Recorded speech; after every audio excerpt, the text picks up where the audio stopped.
사도신경으로 신앙 고백하심으로 새벽 기도회를 시작하도록 하겠습니다. 나는 전능하신 아버지 하나님 천지의 창조주를 믿습니다. 나는 그의 유일하신 아들 우리 주 예수 그리스도를 믿습니다. 그는 성령으로 잉태되어 동정녀 마리아에게서 나시고 본디오 빌라도에게 고난을 받아 십자가에 못 박혀 죽으시고 장사된 지 사흘 만에 죽은 자 가운데서 다시 살아나셨으며 하늘에 오르시어 전능하신 아버지 하나님 우편에 앉아 계시다가 거기로부터 살아있는 자와 죽은 자를 심판하러 오십니다. 나는 성령을 믿으며 거룩한 공교회와 성도의 교제와 죄를 용서받는 것과 몸의 부활과 영생을 믿습니다. 아멘. 찬송가 388장 함께 찬양하겠습니다. 찬송가 388장입니다.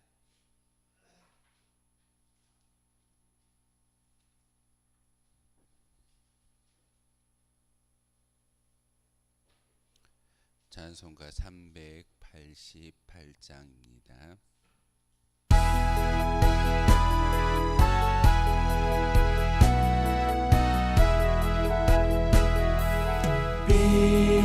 비바람이 칠 때와 물결 높일 때에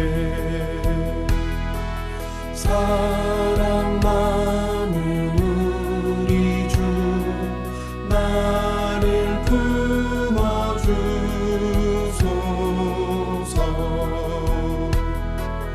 흠타 지나가도록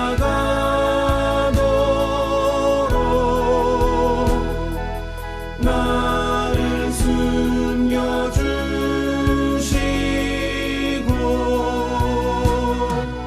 안식 없는 곳으로 주여 인도하소서.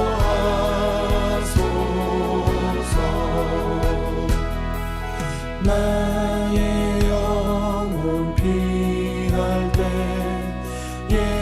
예수밖에 없으니 혼자 있게 마시고 위로하여 주소서.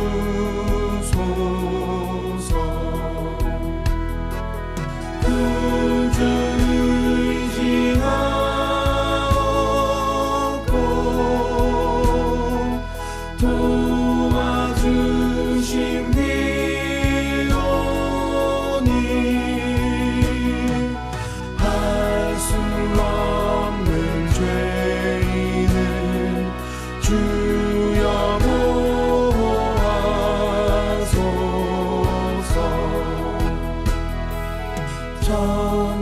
전능하신 예수께 나의 소원이 있으니 병든 자와 맹인을 고쳐주신 빕니다.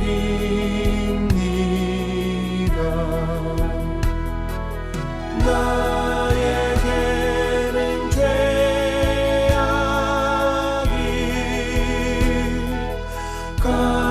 가득하게 찼으나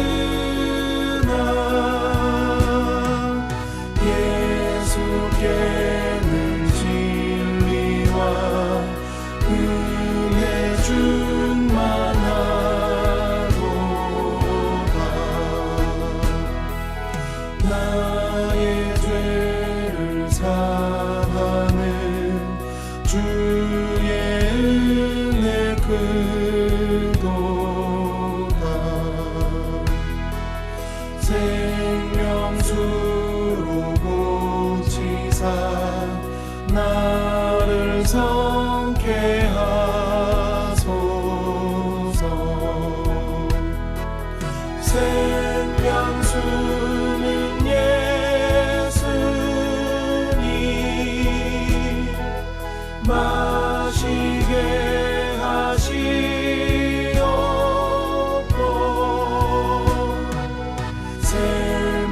바람처럼 내 맘에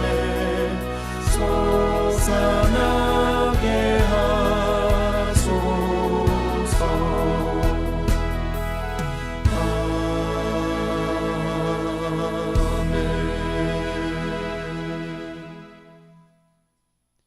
함께 보실 하나님의 말씀은 시편 64편의 말씀 보겠습니다. 시편 64편의 말씀입니다. 1절에서 10절까지의 말씀 한 절씩 교독을 해 말씀 받들어 읽겠습니다. 시편 64편입니다. 하나님이여, 내가 근심하는 소리를 들으시고 원수의 두려움에서 나의 생명을 보존하소서.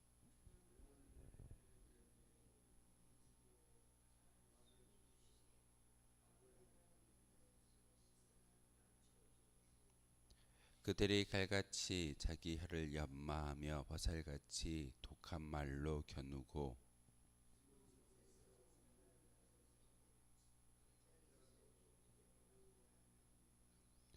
그들은 악한 목적으로 서로 격려하며 남몰래 올무 놓기를 함께 의논하고 하는 말이 누가 우리를 보리요 하며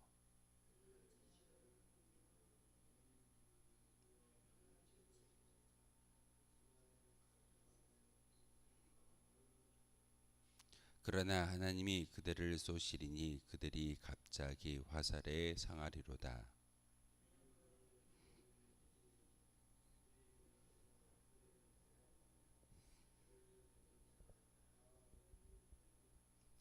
모든 사람이 두려워하여 하나님의 일을 선포하며 그의 행하심을 깊이 생각하리로다.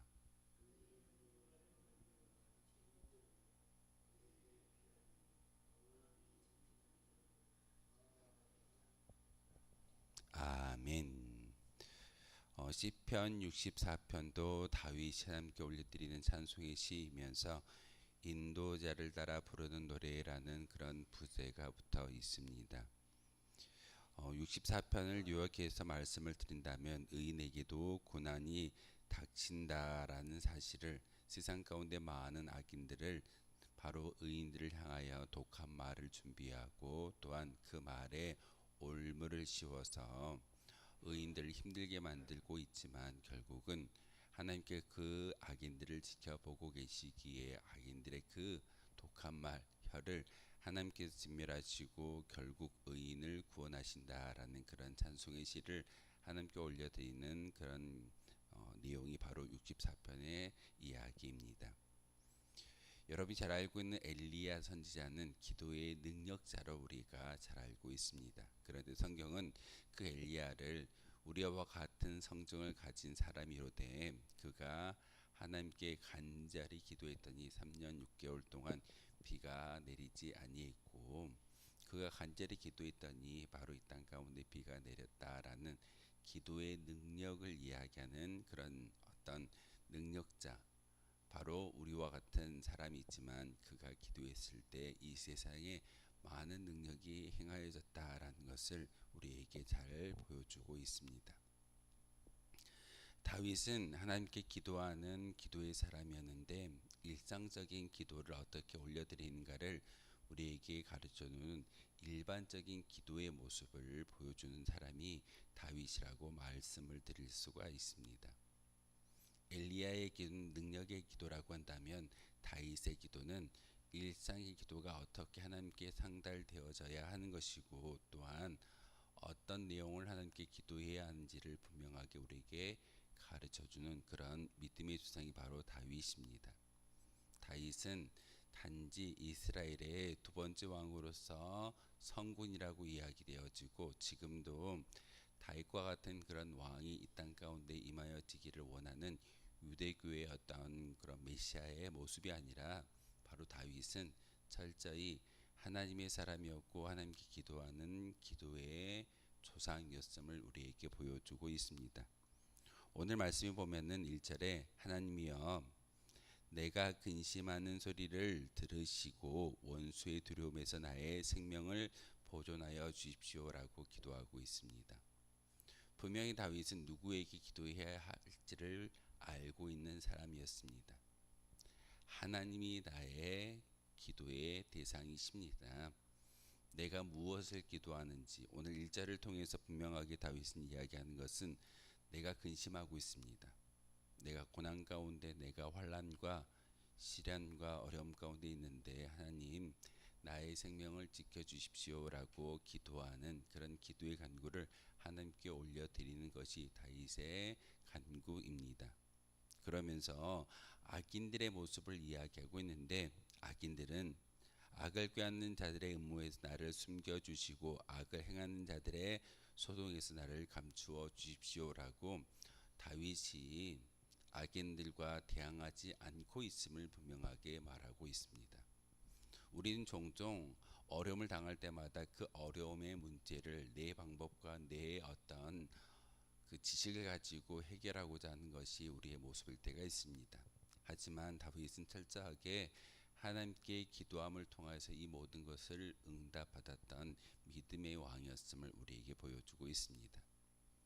다윗이 그 시련과 환난 그 모든 것들을 해결할 수 없는 그런 연약한 사람이 아니라 왕의 위치에서, 그리고 많은 다윗을 따르는 무리들이 있었기 때문에 그들을 통해서 그 모든 환난을 이겨낼 수도 있었을 것입니다.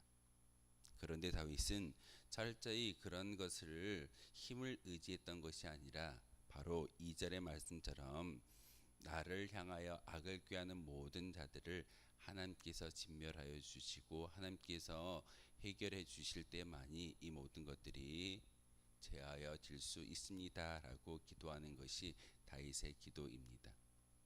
우리의 기도의 모습도 마찬가지이어야 합니다. 여러분이 기도할 때 분명히 우리의 상황 가운데 많은 어려움을 주고 특별히 나를 힘들게 하는 사람들이 분명히 있을 겁니다. 그 힘들게 하는 사람들을 나의 방법이 아닌 하나님께 기도함을 통하여서 이 모든 것들을 물리쳐 달라라고 이야기하고 기도하는 것이 우리의 기도이어야 합니다. 3절의 말씀에 보면 그들이 칼같이 자기 혀를 연마하며 화살같이 독한 말로 겨누고 숨은 곳에서 온전한 자를 쏘며 갑자기 쏘고 두려워하지 아니한다라고 말하고 있습니다. 악한 자의 모습을 표현하는 다윗의 기도입니다. 악한 자가 어떤 것을 가지고 어떤 무기를 가지고 우리에게 대항하고 있던가요? 오늘 3절과 4절의 말씀을 통해서 작은 새치의 혀를 가지고 작은 말을 가지고 우리를 힘들게 한다라는 것이 다윗의 간구입니다. 사실 사람과 사람과의 관계에 있어서 어려움을 당하고 환난과 시련이 임하는 것은 종종 큰 무기 때문에 어려움을 당하는 것이 아니라 작은 소통의 부재와 또한 나를 힘들게 하고자 하는 그런 악인들의 독한 말 때문에, 그 말의 어떤 그 무서움 때문에 바로 어려움을 당하는 것을 종종 보게 됩니다. 사울의 마음 가운데 다윗을 죽이고자 했던 것이 어떤 의미였습니까?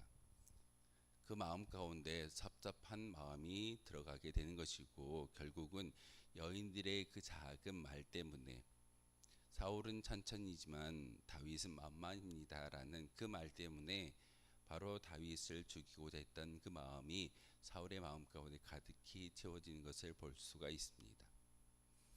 시작은 작은 말이었습니다. 사울보다 다윗이 더 큰 힘이 있고 더 큰 전쟁의 장군이다라는 그런 여인들의 말에 의해서 악신이 바로 사울에게 들어가게 되어지고 결국은 다윗을 힘들게 만들었던 것은 작은 말의 힘에 있다라는 것을 다윗은 잘 알고 있었습니다. 그러기에 3절과 4절의 말씀을 통해서 이렇게 사람을 죽일 수도 있고 어려움을 가져다 줄 수 있는 그런 작은 말을, 독한 말을 연마하는 그런 악인들의 모습을 하나님 잘 아시오니 제하여 주십시오라고 말하고 있습니다. 우리는 그 어떤 무기보다 가장 중요한 것은 우리의 언어입니다. 그러기에 하나님의 언어와 세상의 언어는 구별될 수밖에 없다는 사실을 우리는 잘 알고 있습니다. 세상의 언어는 사람을 살리는 언어보다는 사람을 죽이는 언어가 더 많고 경쟁하는 언어이고, 그리고 그 언어를 통해서 그 말을 통해서 내가 자랑되어져야 하는 것이 세상의 언어입니다. 하지만 하나님의 언어는 사람을 살리고 또한 사람에게 행복과 하나님이 원하시는 그 은혜를 나누어 주는 그런 단어가 바로 하늘의 언어입니다. 미워하고 시기하고 질투하는 언어가 아니라 사랑하고 베풀며 구제하는 언어가 바로 하나님의 언어인 것을 우리는 잘 알고 있습니다. 그런데 오늘 다윗이 기도하는 그런 기도의 간구 가운데 이렇게 말에 대한 권면을 다시 한번 이야기하는 것은 악인들의 모습은 바로 큰 무기를 준비하는 것처럼 새치의 혀이지만 말을 연마하고 또한 거짓과 속임수와 술수와 권모 여러 가지의 모습을 가지고 사람을 힘들게 하는 것이 말에 달려 있다라고 다윗은 하나님께 기도하고 있습니다. 그러기에 악인들은 6절의 말씀을 통해서 그들은 죄악을 꾸미며 이르기를 우리가 묘책을 찾았다 하나니 각 사람의 속뜻과 마음이 깊도다. 그러나 하나님이 그들을 쏘시리니 그들이 갑자기 화살에 상하리로다 라고 말씀을 전하고 있습니다. 그들은 열심히 모여서 그들의 말을 통하여 시험거리를 만들고 어려움을 가져다 주지만 하나님은 그것을 그저 지켜보고 계시는 분이 아니라 그들 가운데에 분명히 하나님의 심판이 임하여진다라는 것이 다윗의 기도의 근구입니다. 오늘 우리가 기도할 때 하나님 우리에게 생명을 주셨고 우리에게 귀한 시간을 주시는 것은 많은 사람들에게 세상의 말을 하는 것이 아니라 하나님의 말을 전달하고 하나님의 사랑과 은혜를 나누어 줄 수 있는 도구가 바로 우리이기에 세상의 언어는 우리를 죽이고 우리를 힘들게 하지만 우리가 말하는 하나님의 언어는 세상 가운데 죽어가는 많은 영혼들을 살리어야 할 도구이고 또한 하나님의 증인인 것을 백성인 것을 우리에게 말씀하시는 귀한 음성이 바로 시편 64편의 말씀입니다. 8절의 말씀에 이러므로 그들이 엎드려진다라고 해도 그들의 혀가 그들을 해함이라 그들을 보는 자가 다 머리를 흔든다라고 말씀을 전하고 있습니다. 결국은 그들의 말을 통해서 우리를 힘들게 하는 것처럼 보이지만 하나님은 그들의 말 때문에 올무에 빠지게 하는 것이고 결국은 그들의 속임수는 승리하지 못한다라는 것이 오늘 다윗이 하나님께 기도하는 기도의 내용입니다. 결국은 하나님이 우리와 함께 하시고 우리와 동행하시기에 그리고 하나님이 진정으로 우리를 대신하여 싸워주시기에 우리는 분명히 승리를 맛보아 알 수 있는 승리자의 모습으로 살아갈 수 있게 됩니다. 오늘 64편의 이야기는 바로 이와 같이 하나님과 함께 동행할 때만이 진정한 승리가 주어진다라는 것을 다윗은 잘 알았기에 하나님 나의 기도를 들어주시고 나의 모든 근심과 모든 슬픔을 하나님 자하여 주십시오라고 기도하고 있습니다. 기도의 능력을 이야기하면 엘리야 선지자를 말할 수 있겠지만 기도의 일상을 이야기한다면 다윗의 기도를 말할 수 있을 겁니다. 그러기에 10절의 말씀을 통해서 의인은 여호와로 말미암아 즐거워하며 그에게 피한다라고 이야기하고 있고 마음이 정직한 자는 다 자랑하며 하나님을 찾을 수 있다라고 다윗은 고백하고 있습니다. 하나님이 거룩한 사람은 바로 의인으로 살아가야 합니다. 악인의 모습이 아니라 세상의 방법과 세상의 언어가 아니라 하나님의 방법과 하나님의 언어로 살아갈 수 있는 거룩한 믿음의 도구이어야 합니다. 그러기에 우리를 하나님께서 악인이 아니라 의인으로 불러주셨고 의인은 하나님으로 말미암아 즐거워하며 하나님을 자랑하는 것이 우리의 모습이어야 한다라고 다윗은 기도하고 있습니다. 혹시 하나님이 우리의 삶 가운데 지워져 있다면 다시금 하나님을 지우지 마시고 그 하나님을 자랑할 수 있는 그 하나님으로 말미암아 즐거워할 수 있는 저와 여러분이었으면 좋겠습니다. 그와 같이 하나님이 나의 진정한 주인 되어 주시고 동행자 되어 주셨을 때 단지 우리와 함께 하신 하나님이 아니라 우리를 돌보시고 지키시고 우리와 함께함을 통하여서 결국은 악인의 길이 아니라 의인의 길을 걸어갈 수 있는 믿음을 주신다라는 것을 다시 한번 믿고 간구할 수 있는 저와 여러분 되어 주시기를 주님의 이름으로 소망하겠습니다. 기도하겠습니다. 거룩하신 주님, 참으로 감사를 드립니다. 오늘도 귀한 시편의 말씀을 통하여서 하나님께 기도하며 나아갈 때 세상의 많은 사람들은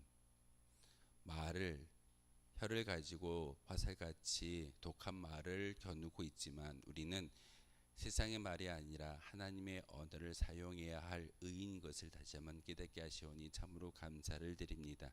하나님, 우리가 악인의 길을 걷지 아니하고 온전한 하나님이 원하시는 의인의 길을 걸을 때 우리와 함께 하시고 우리를 돌보시며 우리를 지켜주시는 하나님의 그 은혜로 말미암아 즐거워하며 자랑할 수 있는 저희들 되기를 소망합니다. 하나님, 우리의 그 영적인 빈자리에 성령의 충만함을 주시고 그 은혜로 말미암아 오늘 하루도 살아갈 수 있는 귀한 하나님의 축복된 사람으로 인쳐주시고 복 내려 주옵소서. 예수 그리스도의 이름으로 기도하옵나이다. 아멘. 하늘에 계신 우리 아버지, 아버지의 이름을 거룩하게 하시며 아버지의 나라가 오게 하시며 아버지의 뜻이 하늘에서와 같이 땅에서도 이루어지게 하소서. 오늘 우리에게 일용할 양식을 주시고 우리가 우리에게 잘못한 사람을 용서하여 준 것 같이 우리 죄를 용서하여 주시고 우리를 시험에 빠지지 않게 하시고 악에서 구하소서. 나라와 권능과 영광이 영원히 아버지의 것입니다. 아멘. 오늘 말씀을 생각하며 기도하도록 하겠습니다.